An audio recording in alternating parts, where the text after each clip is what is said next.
We're going to visit tonight, starting with the tower. And here will be Dr. Heller's presentation on that subject. Well, we have done quite a bit now. We have come up to that level, as we are now level between the greenish sphere and the orangish sphere, namely Netzach and Hod, up there in that particular region. And now it becomes incumbent upon us for the first time to join two spheres right across the tree. The first cross path across the tree. Now, this is a rough one. Why? Well, because it joins sort of fire and water. You have Hod with Saint Michael and various things. It's very fiery, the fiery mind.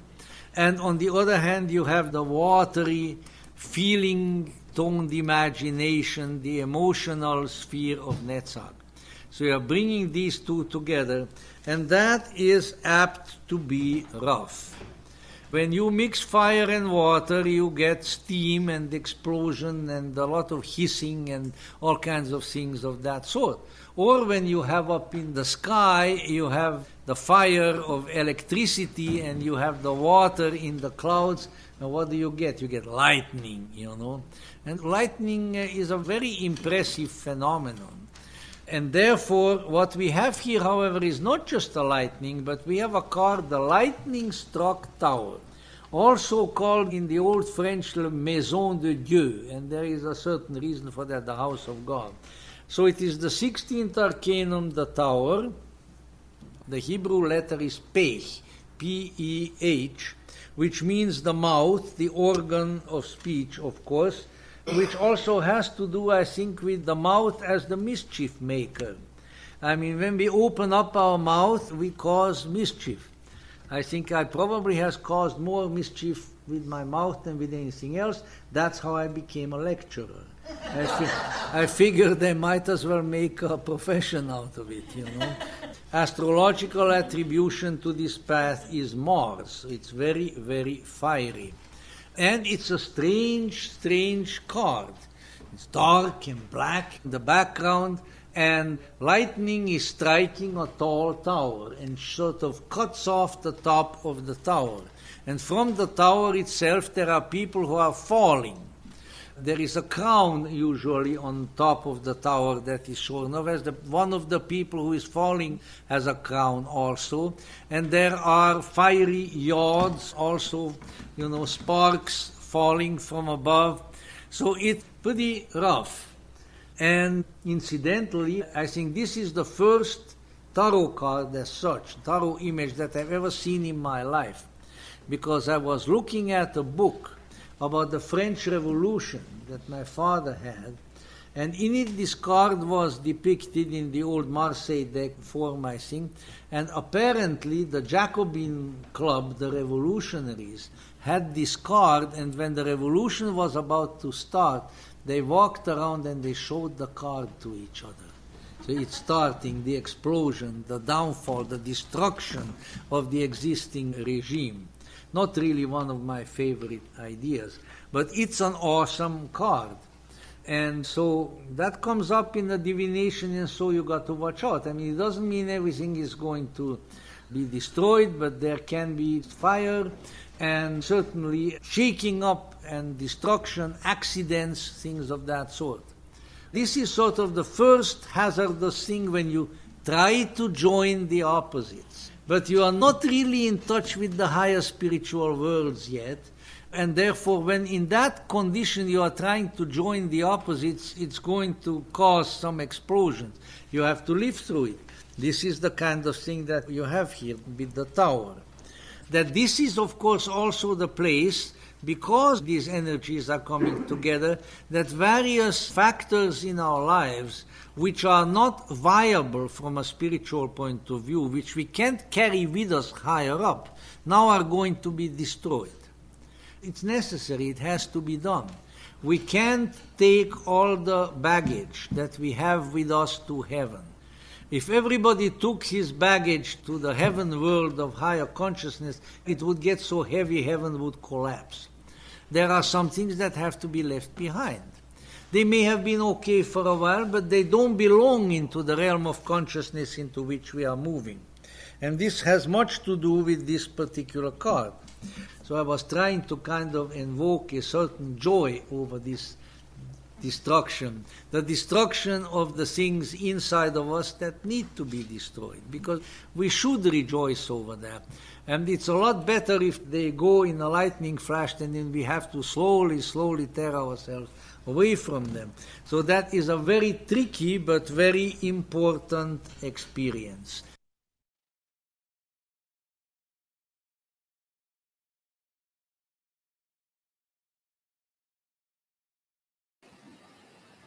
So that gives one pause, and this card always gives one pause to have in a reading.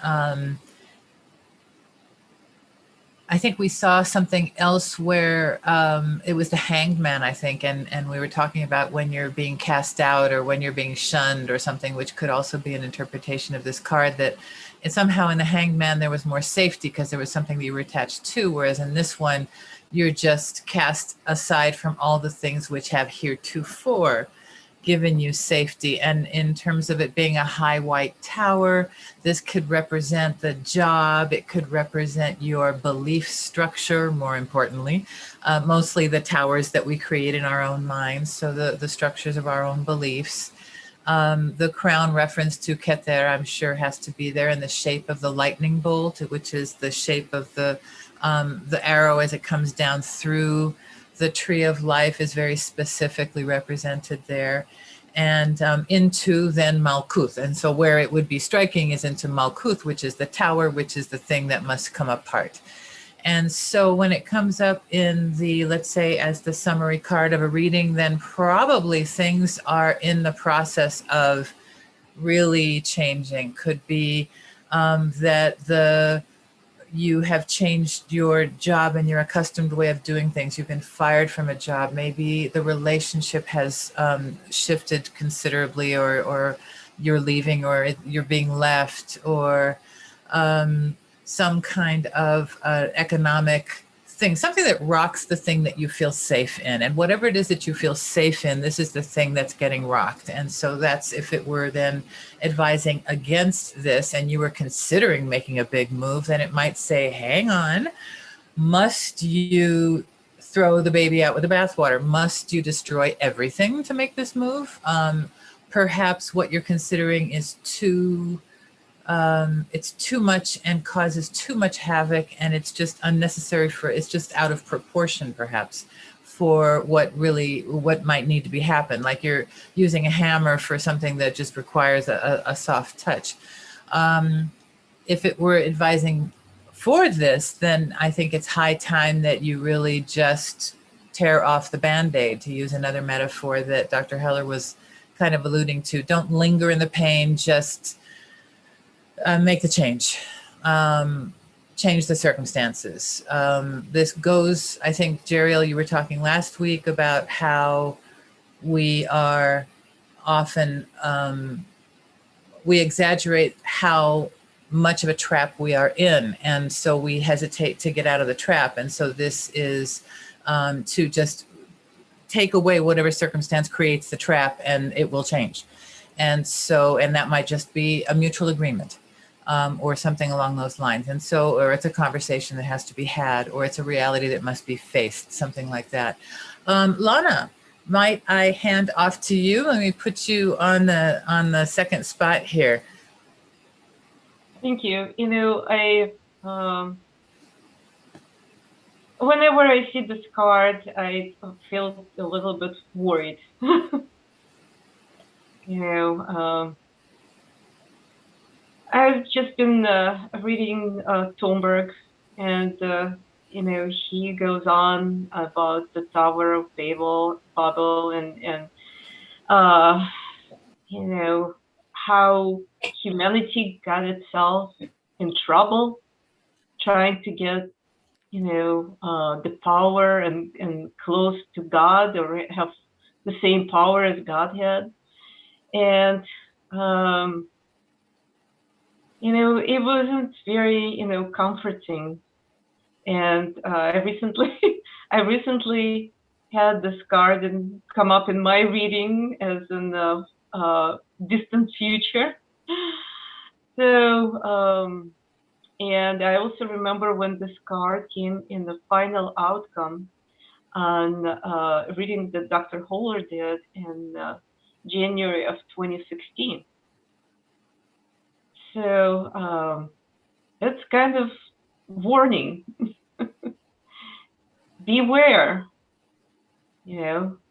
And I see, a striking symbolism here, and something that is completely going out of control.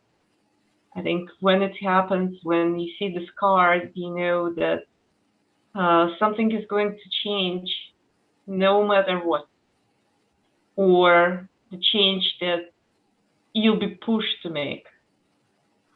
There's an interesting symbolism here. There's little things, that are yellow. It seems to me this is looks like the Hebrew letter Yod. And I know it's one of the letters that is in the mysterious name of God, Yahweh.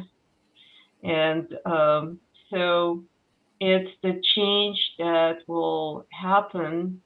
I feel this is a karmic change, I think in Thunberg he talks a lot about sin, and I don't like to think about it. I think it's more of the reflection on the action that you've taken, something that needs to be corrected. And I think that's probably all I want to say, and I will pass this to Christina.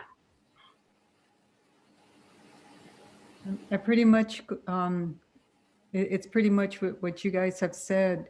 However, I also want to add, whenever I get this card, I always tell my my client that this is the victory of the soul. So it's good news. The bad news, it's not. It's the surrender of the persona, our ego, and that we need to look at what we're interpreting. It's false interpretations. The ego. We want to, be prideful at some areas. In other areas, we want to do it our way, and it's not always. It doesn't always work. So be open to new stuff after this. Be open. Be flexible. Otherwise, this will happen again. It could be a pattern. And Magnus, you want to go next? Thank you, Christina.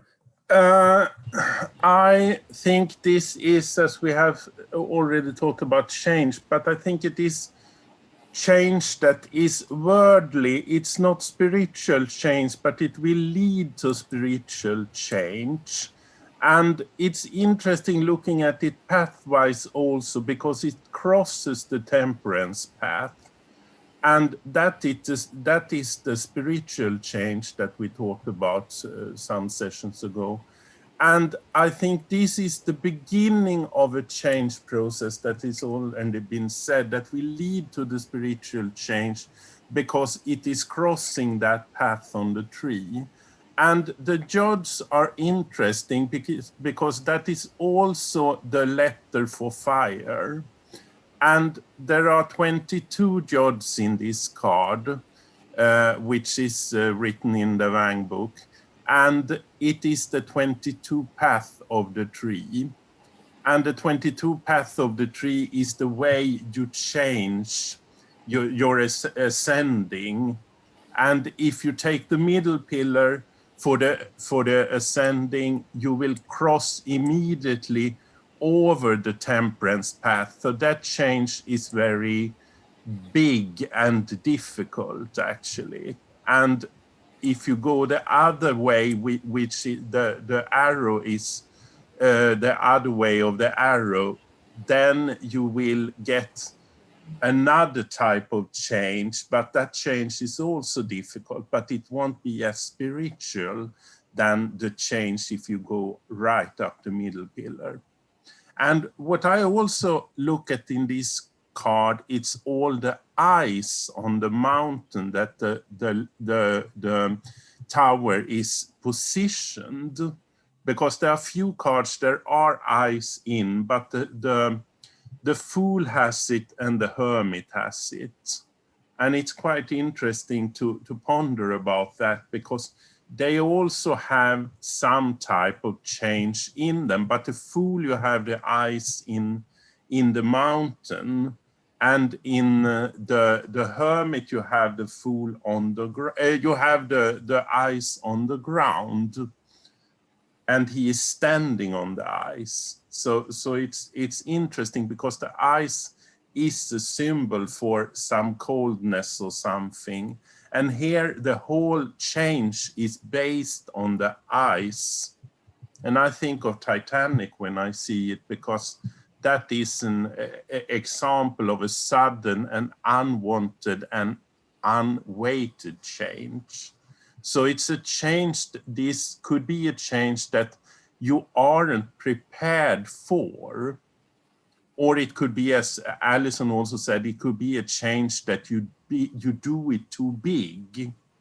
And looking at the tower also, the three windows that are burning is black. So it's the Sephira Bina that is burning. It's the formal, it's the form, the change is in the form. So it's your environment and your world and your belongings and so on. That is what will be changed with this card. It's not so much that you choose another way, because I think that is more the temperance card, that you are pondering different ways. And this is a sudden change. And the three windows, of course, also is the triangle up with Keter, Chokmah, and Bina. And also, it also hinted the Sephira, the Gevura and the Hesed also, that path there. And it's 16, so you get also to the strange card. No, sorry, the chariot card. And that is also some symbology that you need to go forward in the change, I believe. And I have also taken the other value. I have taken out and I have added all the numbers from 1 to 16, and it gets out to 136, and it's actually 10 together, and it is 1. So it's both affecting the 1 and the 10th. So it's both affecting the Sephira Keter and the Sephira Malkut, but also card-wise, the Magician and the Wheel of Fortune, which is also a change card. So it could be a hint here that you could make this change better if you accept it, you let the wheel spin, and you don't go against it, which is very difficult, because it could be a change that is totally unwanted, and it changes your whole reality from the root and up. So it's interesting. And I think I go to Alla.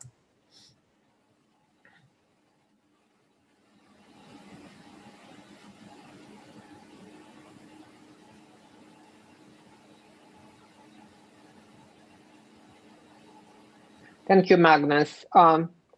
I didn't really have much to say besides the fact that if I see this card in my reading, I'm not really too happy, but I understand that everything needs to change. Nothing stays permanent, and just have to deal with what comes our way. So since there is no bad cards in the tarot, so as unpleasant as it looks, it does have its very interesting aspects to me. So I will pass it to Jeriel. Thank you. Thank you, guys. Yeah, you've covered a lot of what I would have had to say, but I'll try to add a few things. I think Dr. Heller made the point that the crown up there is clearly Kether, and I'd like to talk about that lightning strike. We talked before about the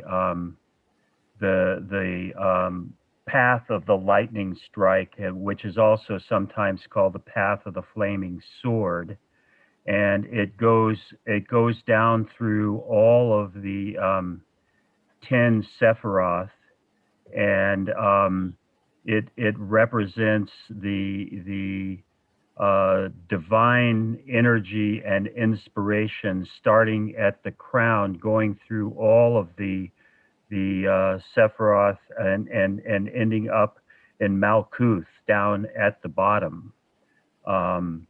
And I think that also the three windows can be seen as the top triangle. I think if you take the pillar as being the middle pillar on the tree, and so that would be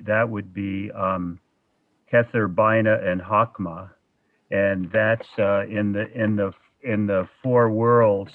That is Atziluth, I think it's pronounced, the world of emanation, and that's also associated with Yod, which is the shape of those flames, and so I think that this is trying to indicate how really basic whatever this change is that's involved here. It's no small thing, as Allison commented.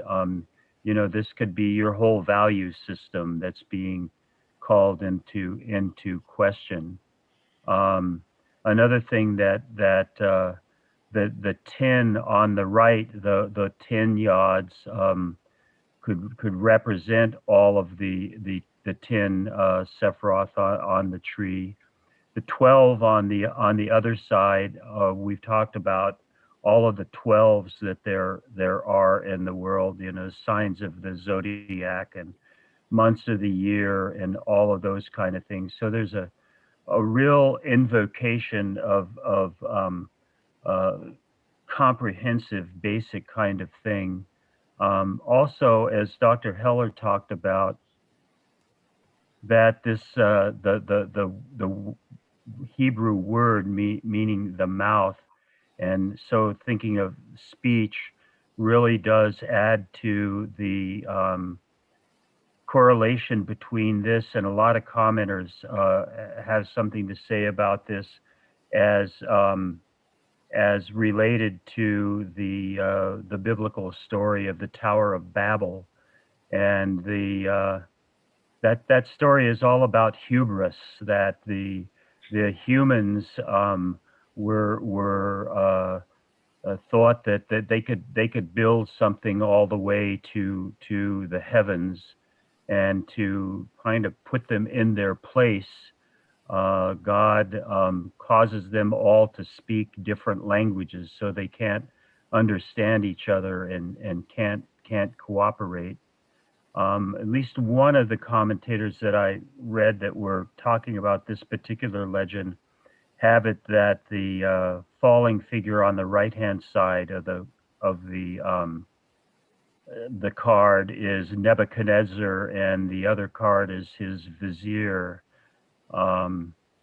I think that we might think as well about whether they might represent the other two pillars on the tree.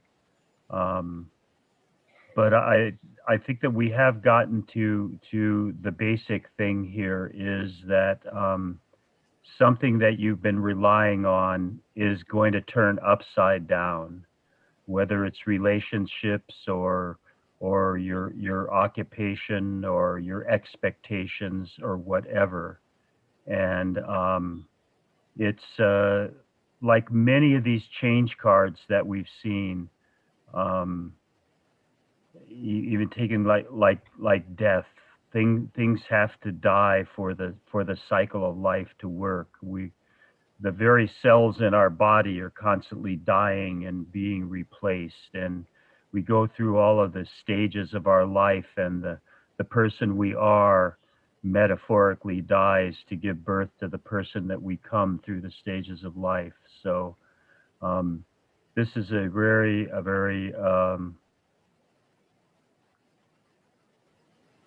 this is, I think, another one of those cards where when you see this, and depending on where it is, you're looking around for other action-related cards in the reading to see what it is maybe that is going to be turned around, and what assumptions you have about life are going to have to be adjusted to. And I think somebody else also mentioned, and this is common to a lot of the cards, resisting these changes is absolutely futile and can, if anything, make the situation work or worse, or blind you to the situation long enough that that you're not making an effective adjustment to it. And so taking the change, recognizing the change, and adjusting yourself is called for when this shows up in the reading. And I guess it's now off to you, Brian. Well, thank you, Jeriel. I had no idea we were going to have this much fun with this card, but I'm going to try to add a little more humor, if nothing else, because it got started while Allison was talking, and at one point I thought that these people might have followed their own internal good advice and gone and bought some explosives to blow up their own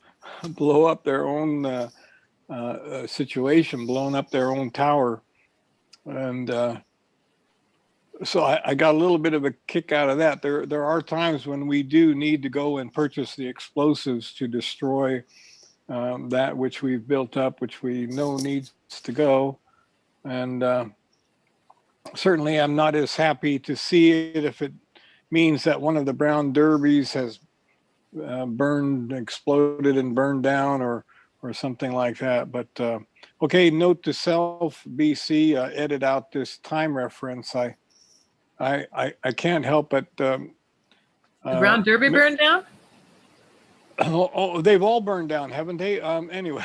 Oh, I'm a little behind this time. There was an old brown derby that became other stuff at the corner of Hollywood and Vine, northwest corner, and that burned down a few years ago. But also, just again, a timestamp, a local event here in Southern California where a couple of guys had stored in their little tower a few too many fireworks, and it all blew up yesterday. And those guys are no longer with us. So anyway, end of edit, and back into something meaningful. Golly, so many great things were said by everybody. my favorite thing about this really is the divine intervention idea, that it's really for our best, our highest good, our best benefit. And when an opportunity like this comes up, when something has a chance to be leveled because it's outlived its usefulness, it's more of a hindrance than of a help. And of course, there are lots of people, not the kind of people who would seek out a tarot reading, because they certainly don't want any divine intervention on anything, you know. But this is for me very much of a helpful card in a tarot reading. It really brings home some wonderfully powerful meaning, and it just seems so true of so many of the more adverse looking tarot cards. They really can be messengers of great things. And I like the clouds. I'm seeing them more. No, they're not clouds. That's smoke. That's clouds of smoke. They're sort of in the sky as if they're conveniently in the background to not block the visuals. But that's just like the smoke from the fire and the destruction and the. I also noticed that if I ever have to make a program where you need to have a button to discard or destroy all, you know how that arrow at the top of the tower looks like a mouse pointer? Click on the button to destroy. But I think that's enough. So we'll I just wanted pass to it back add, around now. Yeah, I wanted to add something. On my card, everything is gray and the background is black. It's not blue. This card is pretty, the one you have up. This one is black and gray. And another thing that what popped up was being careful of rash decisions. That stands out. Yeah. So I want to add that. It's interesting with the color also, because I look at the tree, your tree there, and I look at the Sephira Hesed, and the card we has up now has all the different color variation in that Sephira. All the blue are in the card for all the nuances in the Hesed Sephira on that tree. All the color scheme, it's the light blue, it's the dark blue, it's the marine blue, and it's the black. I was gonna say pride comes before the fall. Sometimes can be like this, that you've built up this whole illusion, and that is going to probably come down. Magnus and Gerald, you guys were mentioning, and Magnus particularly, you were mentioning the numerological reduction and the 10 and the 1 of the 16 and all of those things. The magician, he channels external power, and the Wheel of Fortune is kind of an external power kind of thing, as is the lightning strike that comes from without. And if they would be coming from the world of Atzilus, that's pretty hwe from where we are. We don't really have contact with that too much. And so if it's coming from there, it must be divinely ordained, and we have no control. All we have to do is be in some kind of a receptive state. And then the other thing was that you have within the Trinity in other religious traditions, this idea of the destroyer. You have the builder, the sustainer, the destroyer. And so this is certainly an aspect of the destroyer energy, perhaps. It's also interesting, the persons there are, the lady is on the pillar of mercy and the man is on the pillar of severity. So there is a balance in that. And she has the red shoes and he has he's in blue. Yeah. She's in blue with the red shoes and he's got the red with the blue and the gray. So, And her hair looks like a crown, actually, when you look at it. Yeah. You know, they have an interesting expression. So she's kind of looking up and he is looking down. Yeah. Like the lovers. Yeah. So I wanted to add something that I don't know, just astrologically, I can't really connect this to Mars. I'm more connecting this to Pluto. And in the modern astrology, you know, they say that Pluto is the higher octave of Mars. Mm-hmm. You know, it's much more explosive, out of control, not personal. And, you know, the yod, you know, in astrology, you know, there's a planetary configuration that is called yod, which we say it's the finger of God. So there is, it's coming from above, totally on a different, you know, level, not personal. And Pluto is in Keter, in the tree that we just looked at. Perhaps in divination, that idea that it's not personal is somehow comforting to the person, but I think that would depend on what the object of the reading was and things like that, because it may be that you're reading the exact thing that needs to come apart and they're very attached to it. So so even though the change is not personal, it feels personal. So Yeah. so I guess that idea of detachment, and Dr. Heller alluded to this. So the things to which we are attached, whether they're material things or idea things or belief things or whatever the case may be, people things, you know, those are the things which undergo this shift, this radical, exteriorly driven or necessary, whether you take it personally or not, you know, situation.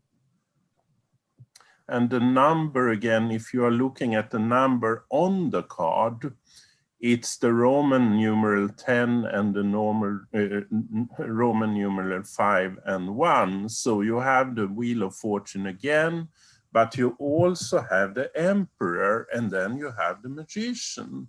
So it's a 3-card reading up there also. So there is a change, and you manage the change, and you get the tools for your development. I think you maybe meant the Hierophant and the Oh, sorry, the Hierophant. Sorry, thank you, yeah, Alison. yeah, but that's a good point. Yes. So you're taking each of the numbers individually. Yes, as they're composed with the Roman numerals. Yes, That's interesting. yes, Okay. yes. But it's the Hierophant, of course, because you need the divine power there. Yes, definitely. That makes more sense. Magnus, could we review what you were saying about some colors? I thought that if I were quicker, I might have been able to call up. Yes, some you could call up your 3 there with all the colors in the Sephiras, and you will see it. Look at the Gebura Sephira, the Hesed, the 4th Sephira there. You have all the color variation in that card, in that Sephira. So it's the light blue, it's the black, and it's the marine or the black blue, the deep blue. They are all in that card, in this design. So it's interesting. So there is also Jupiterian in some way, a connection in a way to to the 4th Sephira. And it's interesting. Because it's also interesting that the path between the Sephira Netzach and the Hod and the Shokma and the Bina seems to be mirrored in some way between that path there between Gebura and Hesed.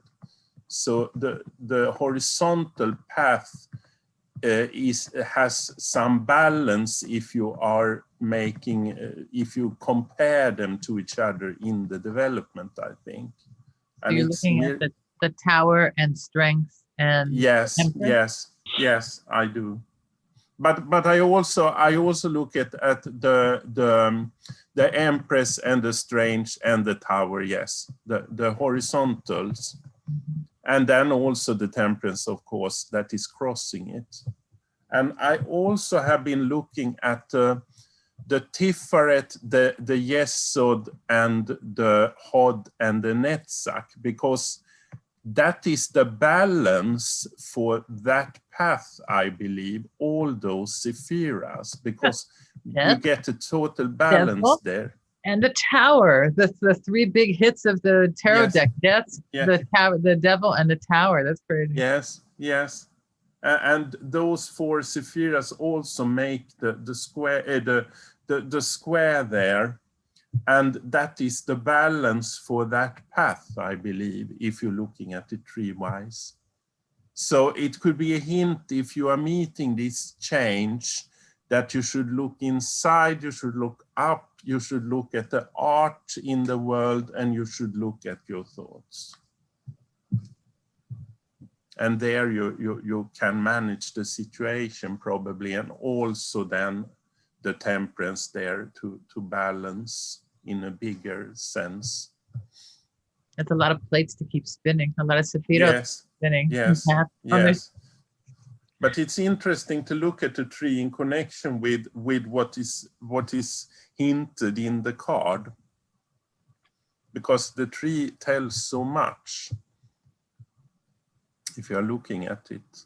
And I didn't saw that before. I saw it now when I looked at the tree, that those four Sephiras is the balance, because you get a total balance there for that path there, for the tower path. And also it's crossing the Temperance path. So there's a lot going on there.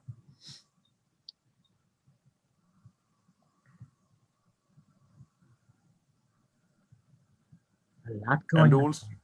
And also there are, I believe there are 5 fires, and there is also a pentacle up there. Where's the pentacle? 5. No, it's not there, but it is 5 fires. If you look at how many places it's burned, it's 5, I believe. It's the 2 lower windows, the upper windows, and 2 flames up in the top. It's certainly a very dynamic card for reading, and it almost always means good things. I really never, I really don't think I've ever seen this card mean gloom and doom and terrible things. But it's pretty much always been about somebody realizing that something they've built up is really not helpful, really ought to go. Did you buy enough TNT? Okay, here we go. Ready? I'm having a hard time seeing 12 yods on the left side of the tower. I'm only counting 11, but there's a hint of a 1 right in like what would be between the 2 groupings. Is that a yod that's been clipped? Because my cards, I don't think have them either. Let me double check. Yeah, there's one that's just barely showing there where the red cape almost is touching the edge. Okay. A fuller picture, there is one there. Thank you. Yes. Maybe when we're exploring the different decks and their major arcana displays, we'll get a chance to look at that. But all right, I think I shall bring down the gavel. I should just say the man is also, he's holding his hands that he is receiving the change. He is holding out his hands, but the lady is holding them against and looking up, that was already said. Yeah, you know, it seems like he's like flying and she's falling. she certainly seems much more accepting of the situation and doesn't look too worried. And there is a reference on the man's leg to the hanged man, actually. Oh, that's right. I haven't seen that before, but Yeah. I see it now. Yes. Is it a reference? That's You a went reference to the hangman there. The legs. Probably the angle of between the knees. Is that what you're thinking of? Yes, it is.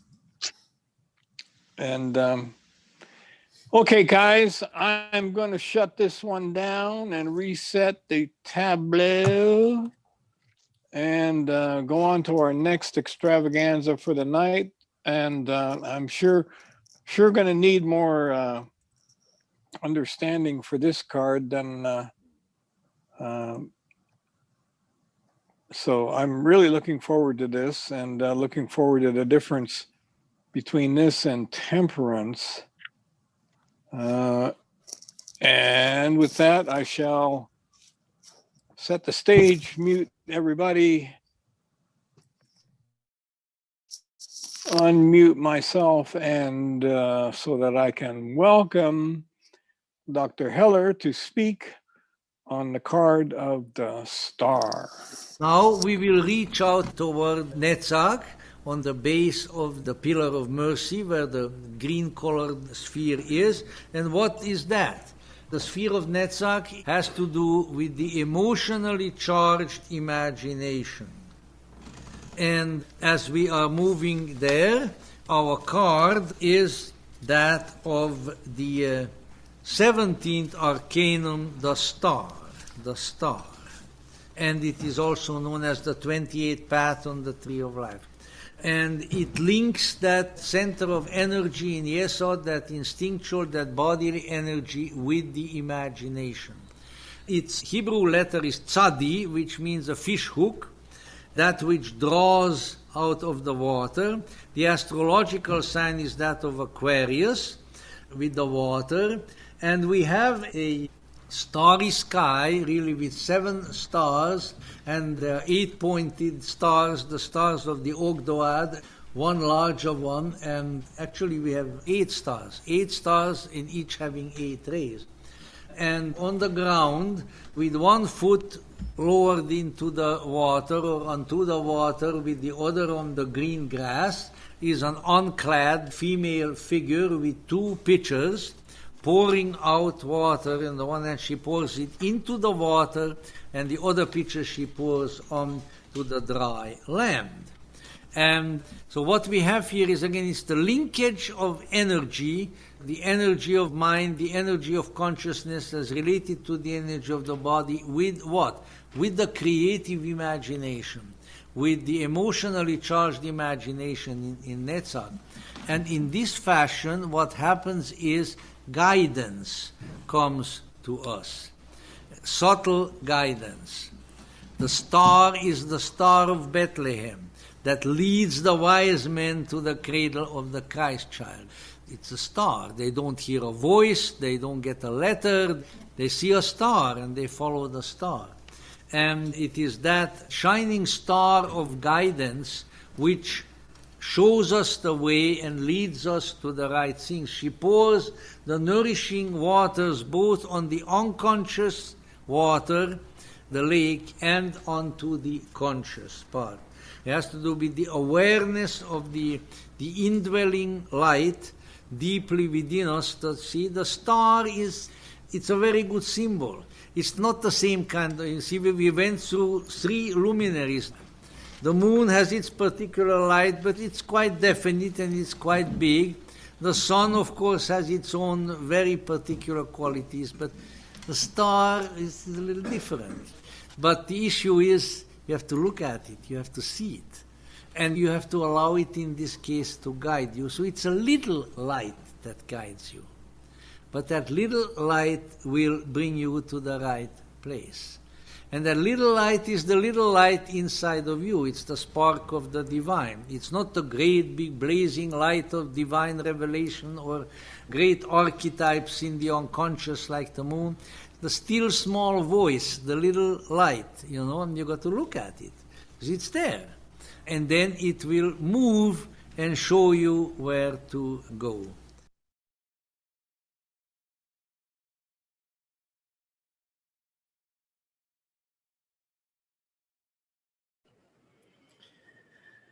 I found it very enlightening with Dr. Heller talking about pouring the waters of the indwelling light, pouring it upon the consciousness as well as into the unconscious. That's very evocative. She is unclothed, so it's not of really the world. It's a separate kind of thing. And when this comes up in a reading, it's almost always what someone holds very dear, their hope, their shining light, the thing that is what they're following, what they're chasing. You chase a star, you chase these dreams. So if it comes up as the object of a reading, it's possible that all this reading is giving us is the shape of someone's fantasy or the shape of their, how this is projected upon their life. And you need to be careful to kind of, I think, pull apart what is the hope for them, what is the reality, to be able to give them some good connectors to be able to move toward that, not to be too magnifying of the role of the reader, but just in terms of what you might have the responsibility as a reader is to encourage someone to look at what they can do to align themselves to this, to not expect it to happen with no kind of effort. If this was in the advice against position, then I would say that maybe your hopes are not well placed. Maybe this person that you think is so fabulous is not so fabulous, or maybe you've projected all of your dreams of life onto this particular job, and that's not what this thing is going to represent for you. Or maybe you just need to be more realistic about your expectations. I had a dentist tell me that. He's like, well, maybe you need to manage your expectations about, big white teeth. And I'm like, well, okay. So, and it bursts your bubble, because that's my bubble is, and so that's a very mundane example for something which is probably much larger in one's consciousness, but it can be the object of a reading or the echo of this archetype or this energy. If it's against, if it's the star is coming down and it's saying this is not the advice to take, then you maybe need to just get a plan B. Be prepared to have it maybe take longer. Be prepared for this thing or person or a situation that you're projecting so much hope into. Be prepared for it to be a little bit more like real life. And so you might have to put on some clothes so that you stay warm. You can't completely just give yourself over to it. And then if this was in the favorable position, then this maybe you really need to pay attention to this, because this is something which is going to be fulfilling to you at a very important and significant level, and maybe you haven't realized to what degree this thing is aligning to your purpose. So Lana, do you want to take it from here?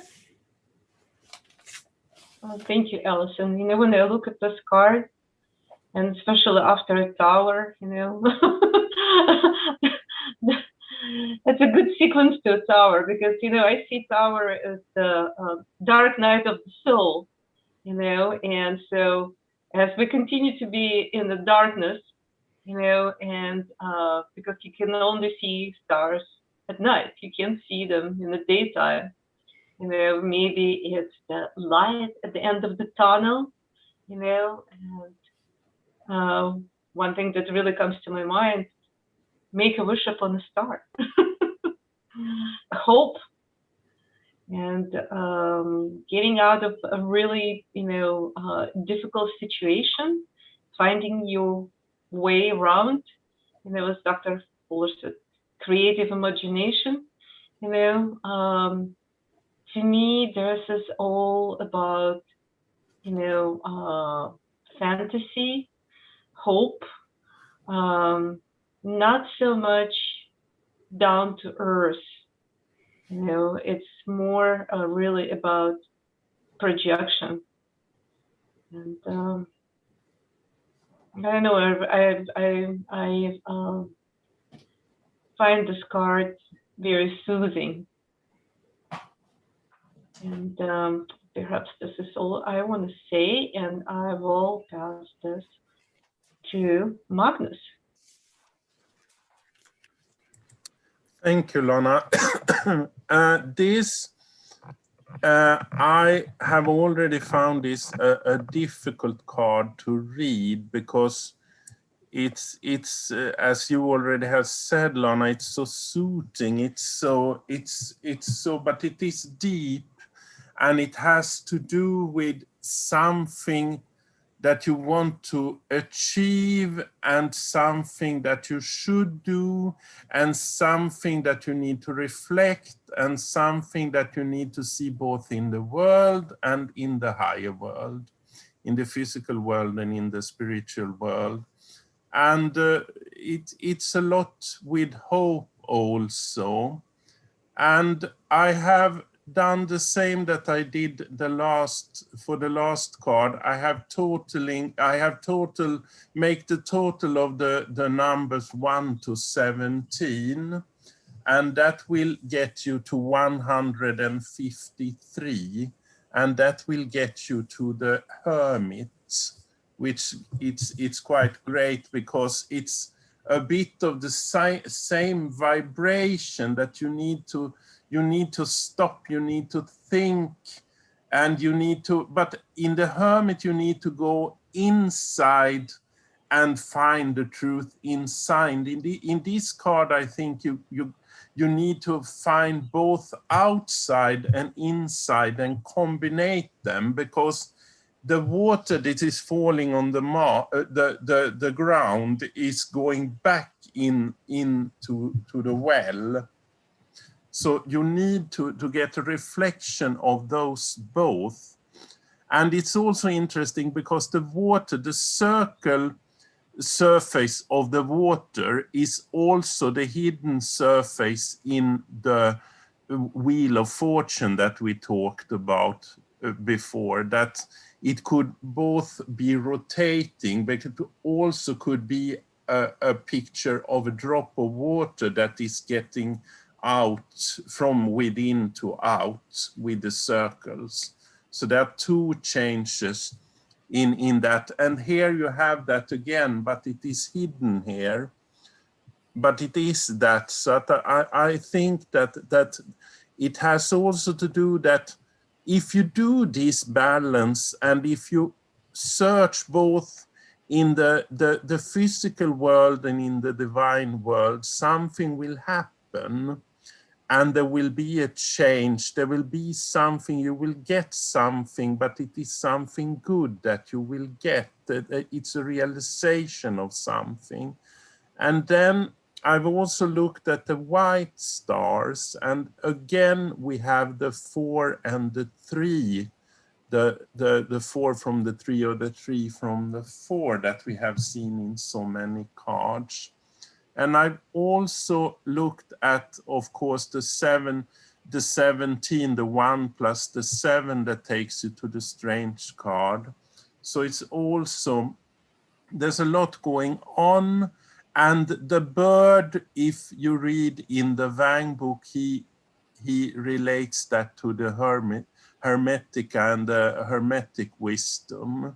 And I also think it's interesting because the bird is on the pillar of mercy, if you are looking at it tree-wise here.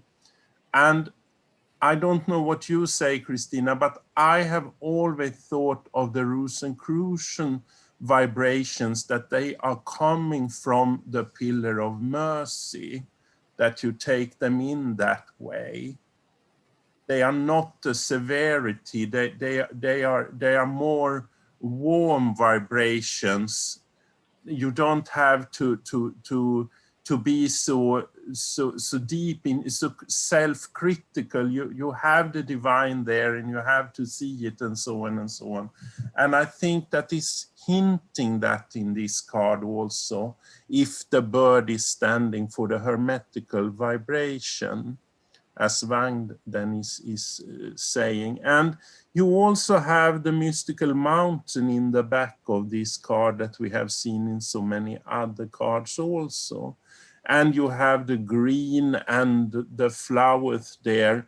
That could also be a reference to the Netzach Sephira, and that is quite normal because this path is going between Yesod and Netzach, and it is also quite a good path, I believe, because it is finding the art from within your own intuition. I would say, if you're going from Yesod to Netzach or back, there is something happening there.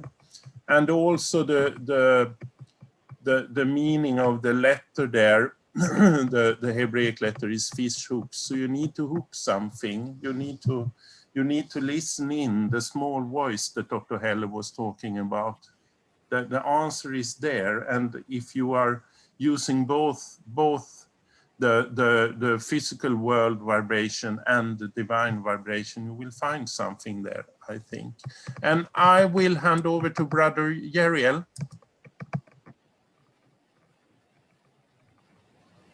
All right.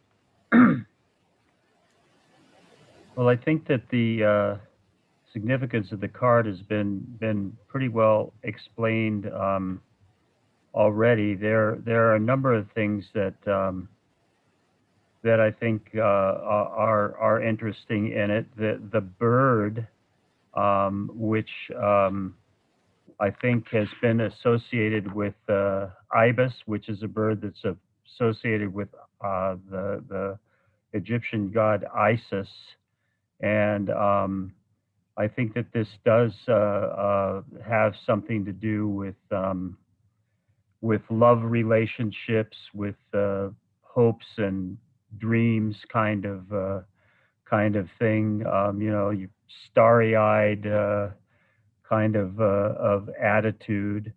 I think that the tree that the bird is on, you know, if you look up, if you like Google Tree of Life, you'll see two different distinct categories. One is the Tree of Life from the Kabbalah.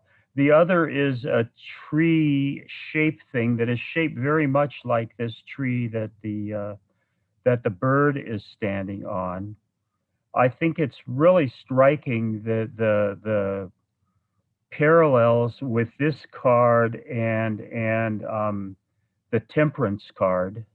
Both of them, you have a very ethereal, beautiful female with two water vessels, and they both have that thing of, you know, in Temperance, one of the feet on the rock and the other one submerged in the water. Here we have she's in the star. She's kneeling on the ground, and her foot is literally floating on top of the water, as Dr. Heller referenced in his remarks.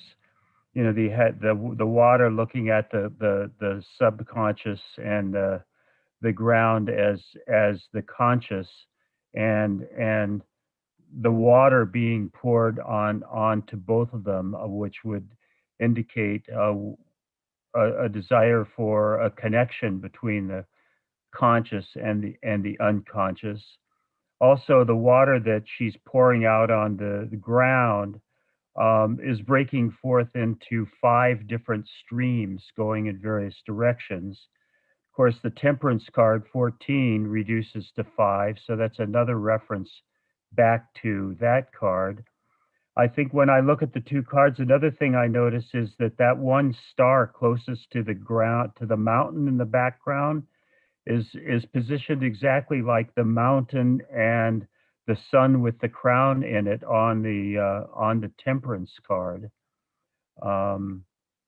But it also, in a way, reminds me, thinking about Masonic stuff. The second degree in craft Freemasonry, its central symbol is a winding staircase with a set of 3 steps 5 steps and 7 steps. And the 5 steps represent the 5 human senses. So I really get that being pictured with the 5 streams that are being poured on the ground, where our physical world, the 5 senses are how we interact with that physical world. I do think that this card, when it shows up in a reading, really casts a kind of a starlight of good fortune over the whole thing. That things are going well in this. The whole system is in harmony and is working. It's all very beautiful. And the 3, 5, and 7 are all there too. You've got the 3 stars, and the total stars are the 7. I read in one of the things I had been reading where they refer to this 8-pointed star as a symbol of Solomon, but all of the Masonic stuff on Solomon has the 6-pointed star as the Star of David as the seal of Solomon. But the 8-pointed one is also it's perfectly symmetrical and has a wonderful light at the center of it, white and fading up into yellow. Altogether, a really beautiful and I think propitious card. I think it also represents very much the idea of creativity and letting your intuition and your physical skills flow together into whatever kind of creative channels, if you will, that this is saying to me in a reading to really explore how your creativity and your sense for beauty and harmony may be able to affect the situation being inquired of. And Ala, have you had a chance yet?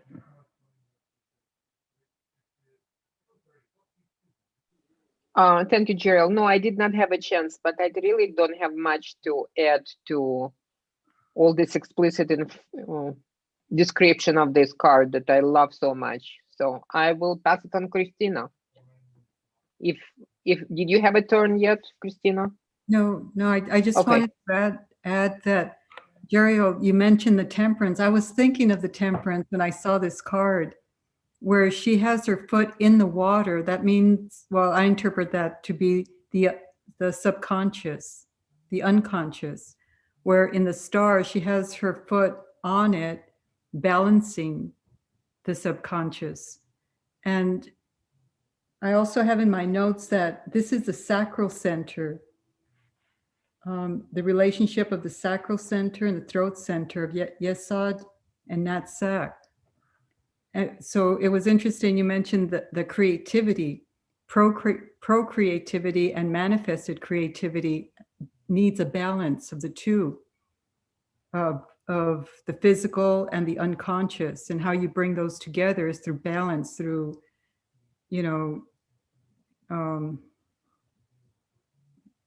I would say the transmutation of the sexual, the sacral that's associated to that, or that's transmuted into creativity by balancing it. So I would tell the reader with this is use meditation. You're on the right path. What you're manifesting is going to take the balance. You may lose a little bit in the beginning, however, continue with the balance of the work you're doing. And that includes the emotional. Everything has to be balanced. You're there. You're balancing the two worlds. Okay. Brian, you want to go? That's all I have. Oh, all right. I actually was inspired quite a bit by the 3 levels of light mentioned by Dr. Heller. And there may be a good reason that this card is so bright. It looks like it's set in the daylight. Because I suppose now, this just occurring to me right this moment, that when you're really attuned to something deep, that light can be like blazing sunlight. What I was going to say before that hit me was that I've literally been in places where the available light outdoors on the earth here was from starlight. No city light, no moonlight, no sunlight, obviously, but literally you could see what you could see, you saw by the starlight. And that's a pretty profound memory I have. And I guess I'm going to relate this star to that most subtle and perhaps most spiritual light that can be available only at special times.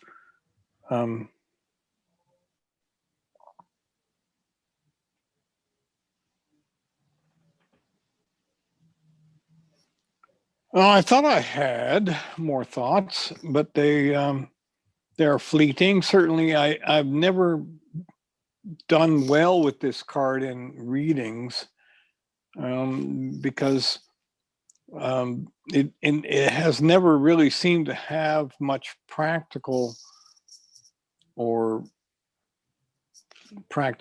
practical to the intuition. How do you like that for a oxymoronic thing to say, practical intuition? Where as a reader, your intuition is giving you a big picture of what does a reading mean with all of its cards and all of their positions. And the star has never been a big participant for me, and that's why I was so much looking forward to our visit to this card, because I imagine, and I hopefully will in the future intuit more applicable, more practical intuition during the process of a reading with the presence of this card. I know that it probably would have been too controversial to make it a dark card, like how dark it is when life is lit by the starlight. And so it's a bit of a conundrum, but our visit to this card has most certainly shed a good deal of starlight, if not some moonlight and even some daylight. Couldn't help myself on the card. So, shall we pass it around? You know, I just remembered. Gerald said that sometimes, they call this the Star of Solomon, but it's 8, not 6. So if you look at this, it's a road. It's like on a compass, all different, directions, 8 directions, right? And so it reminds me of a story, navigation by stars. I've heard this from a good friend of mine about his, two young Bulgarian men, who decided to leave Bulgaria on a boat to, it was a rubber boat to Turkey. And that was in the 70s. And during their, little adventure, they got noticed by border control. So if they were caught, it would be the end. It would be it's over, And so what they did, they threw away their maps and excess of food just to pretend that they got lost. But luckily for them, border patrol didn't notice them. And so they made it to safety to the Turkey, navigating by stars. One of them was aspiring astrologer.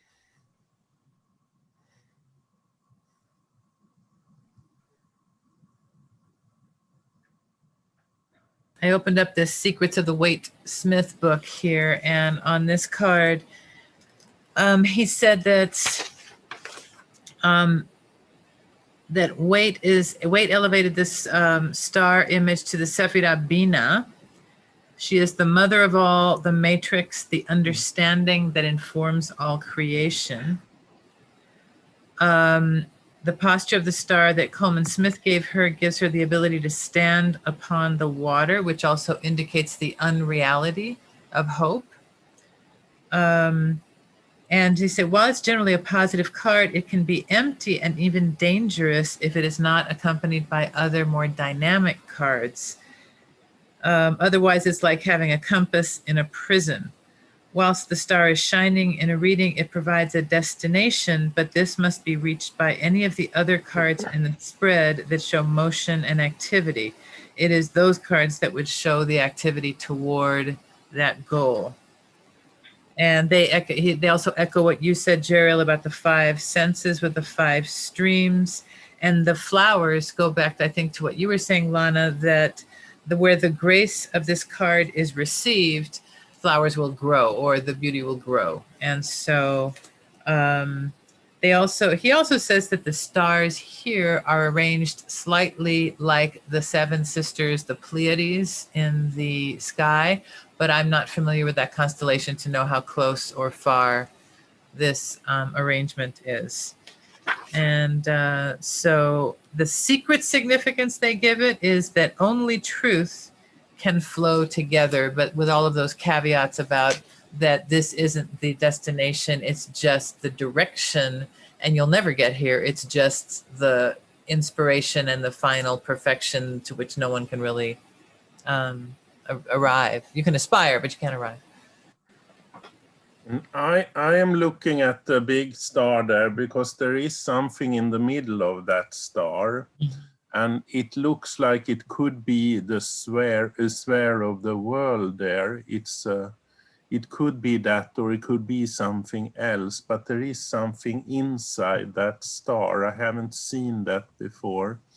And also, if you are looking at the water, there is a circle and then there are straight lines at the bottom of the water. So it could be a Greek omega, or it could be the Egyptian symbol with a line with a circle on the top. It could make sense because this card is so hermetical. Oh, when you look at it upside down, you mean? Yes, but that symbol is the other way around when you see it. And I don't remember what it stands for, but it's a circle and then it's a line under the circle. so that's, but I think it's a sphere in the middle of the big star. And looking at it color-wise again and compare it to the tree with all the color variations, you also see that the colors are in the Netzach Sephira and the Yesod, but you also have the orange color for the no Brian, your tree with all the color variations. That one, yes. You see it here that you have the green in the card and you have also the orange in the card because that is the vessels she is pouring the water from. And it's also a triangle there again between the Tiferet and the Yesod and the Netzach. So it's hinting about something there also, with the death and the temperance there also. That is the other sides of that triangle. So it's a deep card. I think there are a lot of eights in this card too. Besides the number reducing to 8, you have eight-pointed stars, and this seems to push us, point us back in the direction of strength, which also shows a maiden doing something very exceptional. I also share in the out of the Robert Wang book. He says the 28th path is called the natural intelligence, and it is so called because through it is consummated and perfected the nature of every existing thing beneath the sun. He also says that the esoteric titles of the card are the daughter of the firmament and the dweller between the waters. And those pictures and putting the water between the watery place and the dry place is very much of those names, and the firmament being the sky as well. So the daughter of the firmament, and then the and what was it? The dweller where? The dweller between the waters. Thank you. And also the water that's poured on the ground, the 5 stream dash, could also be a rotating swastika. So there could be the form of that there. So there could be a connection to Keter there also. It's Not the favorite symbol for me.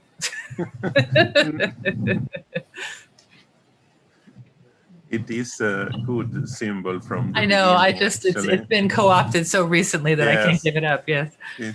Yes, many things have been stolen, and that was one of the. I don't know that we're going to redeem that one very well.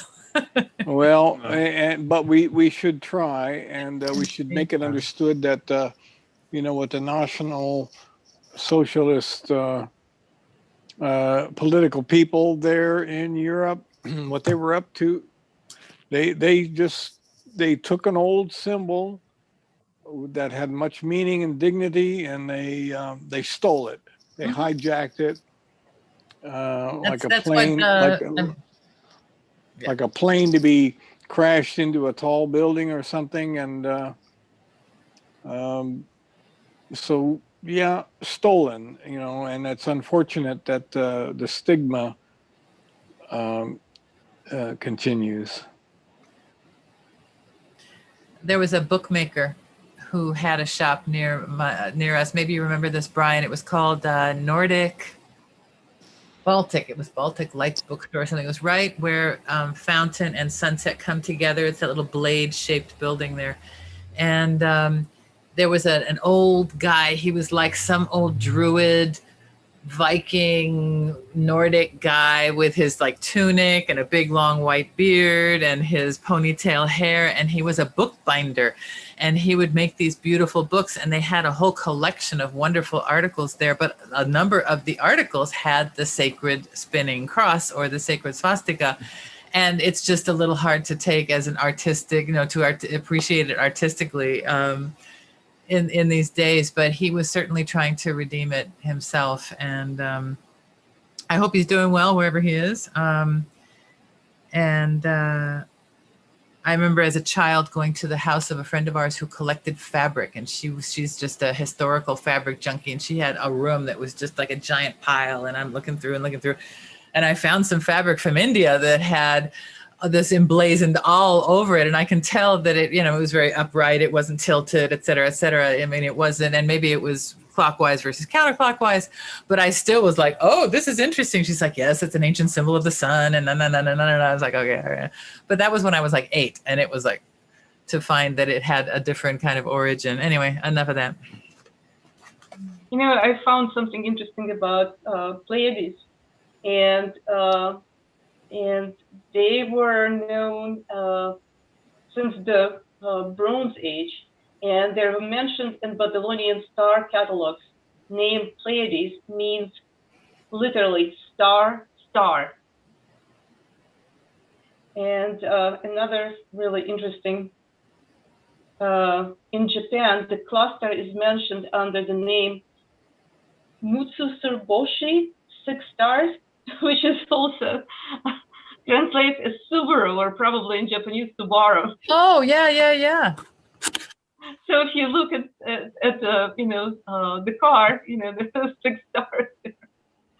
No, it's actually 5 stars because 1 star is hidden. Ah, In the Pleiades? Yeah, no, in the logo. okay. Yes, in the Pleiades also. Oh, Subaru. Yeah. If you look at it, there is, you don't see one of the stars because it's It hidden. was chosen as a brand name of Subaru automobiles Yes. to reflect the origins of the firm as a Yes. joining of 5 companies, as depicted in firm's 6-star logo. Ah, Because it's so small that you can't see the 7th star in it. And there was, I think it was in the 80s or in the beginning of the 90s, there was a lot of published book about the channeling from the Pleiades, and there was a whole era of that then. That's right. right before the harmonic convergence. Yes, it was. I think there isn't so many such books anymore, but. And where does Hale Bopp fit into that? Or how about Halley's Comet? So are the Pleiades part of the Big Dipper? No. Because the 5 that I'm seeing here, they look very much like the cup of the Big Dipper. You can tell I'm not I'm astronomically ignorant, but they okay. Isn't it the Milky Way? No, Doesn't no. say anything here, except that they're pretty visible by naked eye. Yes, you can see it because it's a cluster of stars. Cluster, and it says that they were mentioned as those in Work and Days and Homer's Iliad and Odyssey. Yes. If you know where it is and you look there, you will see it immediately because it's a cluster. It's along this Orion Nebula. And well, I don't know how many stars we can see in the city, but when I used to live in the mountains, it was very beautiful. It was very clear. It was even when a new moon, it was beautifully lighted. Nice. We're in the mountains. Especially in the winter when it reflects in the snow. Yeah, I mean, from a nice dark mountain top place, the new moon, you can just see the whole disk because it's lit up by the full Earth. From the moon's perspective, the Earth is full. Oh, look, a full Earth tonight.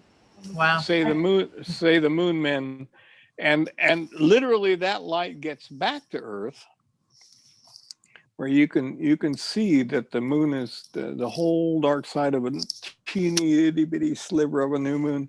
The whole rest of the disk is lit up by the full Earth. Too much fun. And Lana, isn't this card Aquarius?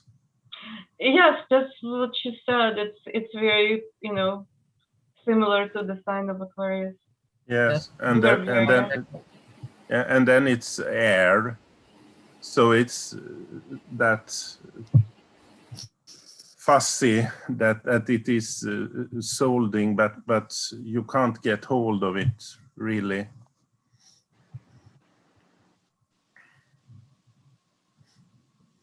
It can never be concrete.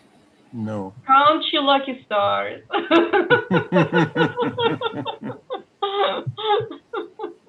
So would everybody please pass it around and give one more round to divinatory meanings that might be something you would say to the recipient of a reading containing this card. Different from before or similar to before? Oh, just a recap, anything. Okay. I'll go ahead and start with the star. If this comes up as the overall card in a reading, I think that there's definitely hope. It's a nice light blessing over this. As we have talked about, it's going to take concrete action to move toward that. Otherwise, all you're going to be is starry-eyed. We can engage another metaphor, another aphorism. Just have stars in your eyes and not really take concrete actions. If this is advised against, then maybe you're just being too airy, too starry, too hopeful about this. You shouldn't build all of your hopes around this particular thing, because this is not a direction that you would necessarily want to have as your guidance. So it may look like a starry trail, but it might actually be hiding something you're not seeing yet, or you should be more realistic about it and not project. We talked about this card being a lot of projection. So depending on what's around it and what the position would be, this idea of projection needs to be looked at for this card in order for your person getting read to get what they can from the reading and not be misled by perhaps too much hope. If this was in the favorable position as advice, then this looks like you can place some faith in it. It looks like this is well aligned with the things that are important to you and the things that are of guidance to you. So for divination, I'll kick it to you, Lana, again. I would say looking for inspiration, looking for guidance, look up, don't look down, find your point of reference. I think that's, and yeah, in some situations, count your lucky stars, and in some situations, as you said, you have stars in your eyes, you're not seeing situations clearly. And but as far as creative imagination, the sign of Aquarius known for its inventiveness. And so that's all I want to say. I'll pass this to Magnus. I would say follow your dream if you have one, but you need to be a bit more realistic perhaps by your dream, because it's a bit airy for the moment. And if it was falling in the house position, I would place it in some other positions than we have talked about. I would say that you will be helped in your environment. There is somebody there that could help you in your spiritual or what you want to achieve, and you should look for that person. And if it was in the personal unconscious, I would say that you have an idea, and I think it's important that you develop that idea, because you have all the tools for it if you balancing both what you feel inside and what you see in your world, and that give you strength. Actually, I think I stop there, and I pass it to Allah.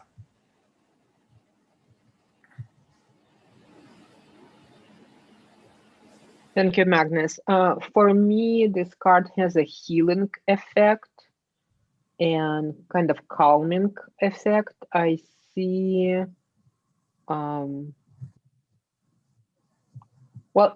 somebody already mentioned it's very soothing, and it is, that's the sense that I get from this card. So if it's in a reading, and for me, it is the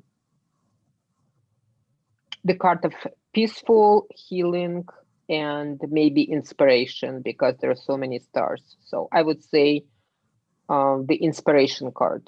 Okay, thanks, Jeriel. Yeah, I think inspiration is a good point. be inspired, follow your inspiration, follow your intuition. Good things are going to come out of that. Let your star shine, and this, I think, is very propitious for relationships and exercising your creativity. See, Brian, you want to chime in? Well, is it my turn? Did everybody wrap it up? I guess maybe Christina. Well, I pretty much go along with what everything's been said. Okay. I'll add one thing where I pick up the person is in a place of manifesting their creativity, and to maintain that balance through meditation, through listening to your intuition, through there's a balance that needs to be addressed here. So that's it. Oh, okay. And one major thing that I'm always looking for throughout all kinds of, certainly while we study the Tarot, but wherever we're looking for higher guidance, I always love to find out, how many ways and what are the best ways, or pick your favorites.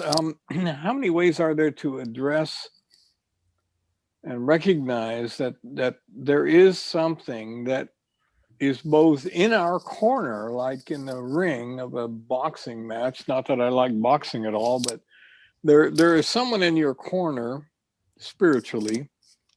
There is something that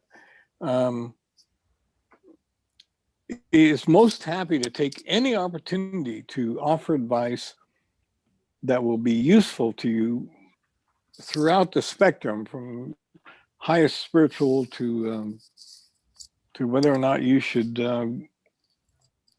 go to garage sales today.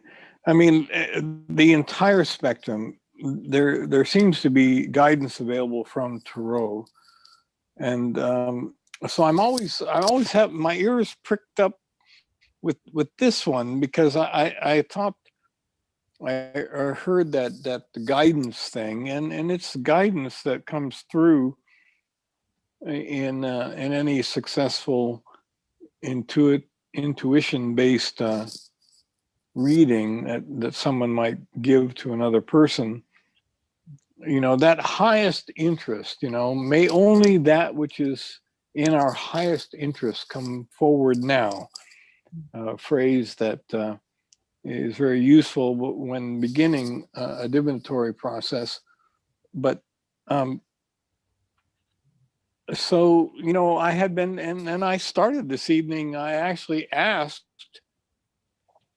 was the Temperance card similar in meaning?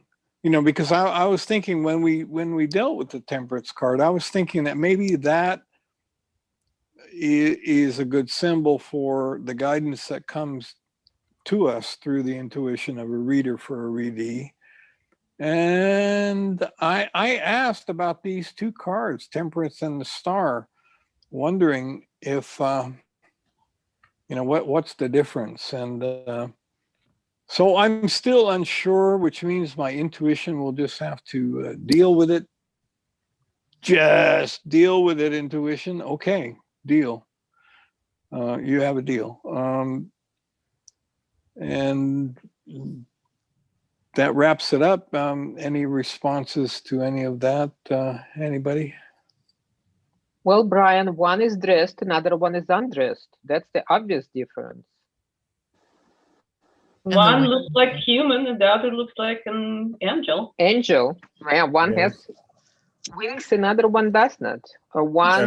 What first comes to me is that the Temperance is kind of more practical, more earthly. It's more having to do with your actions and tests and balancing things. And the Star is more about calling, kind of. It's a different kind of magnetism for me. And there is one source of water in the star card, and there is one source of water, but there is two fields of water in the temperance card, because the water is not going back to the well in the temperance card. It's between the cups, and in the star it's poured from the cups. So it's And going back. Yeah, go ahead, Magnus. No. Go ahead, Ella. I was ready. No, I just want to say that because star is undressed, it's more vulnerable, more open, more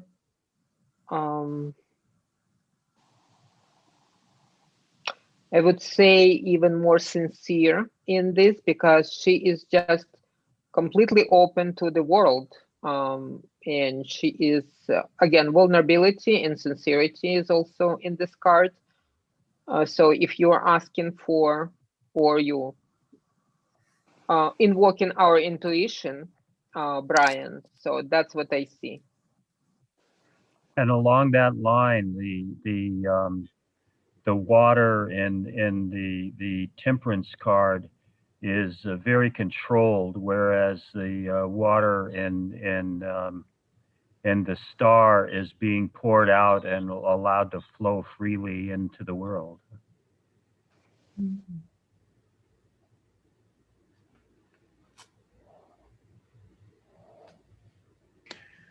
All right, everybody. And here is the hidden symbol in the water. Ah, yes.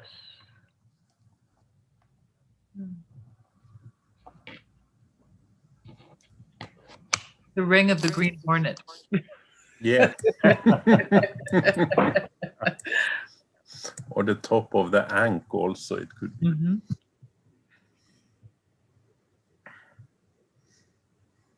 Yeah.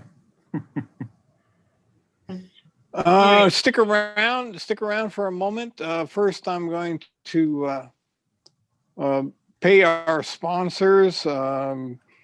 There's of course, we got to be thankful to Colin Burns and thank you, Colin. And without me, I guess it wouldn't have happened. And let me thank. Let me put a shout out to US Games, because they've published so many versions of the deck to the great benefit of people. And so